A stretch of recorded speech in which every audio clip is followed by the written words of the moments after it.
Je crois pas avoir fait beaucoup de vidéos sur la chaîne avec, de la bande, de chez GZK. Donc ici en butterfly, coupé en 24/16 avec, de la bille de 9,5. Et le but aussi de cette vidéo, c'est de montrer que pour ceux qui tirent en butterfly, c'est inutile d'aller chercher des montages, aussi costauds, aussi lourds, aussi, contraignants à armer.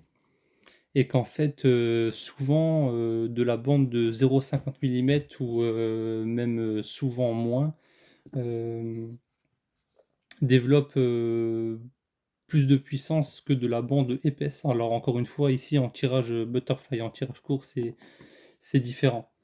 Donc bille de 9,5, bande de 0,62 millimètres, coupée en 24/16 et donc le chronie est en mètres par seconde et on va voir ce que ça donne.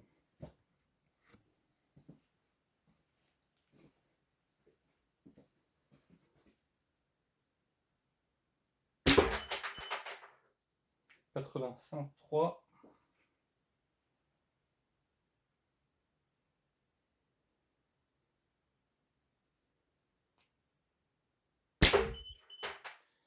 83,7. Donc en fait, on n'est pas sur des très hautes vitesses, alors bien que ce soit des vitesses acceptables, en fait, ça aurait été acceptable en tirage court. Là, ici, en butterfly, on peut quand même aller chercher, bien plus rapide et pour aller chercher bien plus rapide, au final, on va utiliser de la bille de la bande, pardon, de 0,50 millimètres.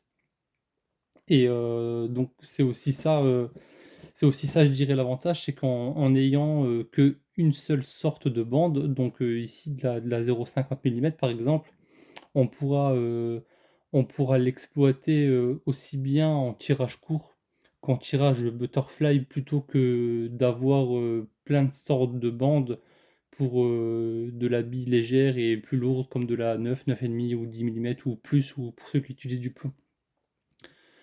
Je pense qu'en butterfly avec de la bande de 0,50 millimètres, on peut commencer à tirer de la bille peut-être même de 6 millimètres et en allant jusqu'à, du 10 millimètres en faisant une coupe assez large avec un ratio d'étirement assez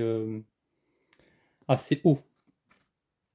Donc voilà, on pourra faire aussi le test, pourquoi pas, en tirage court avec, la même bande pour voir un peu, ce que ça donne. Si on a une grosse différence de vitesse, comparé à ici, là, en butterfly. Donc, c'était une fourche Wasp Enzo.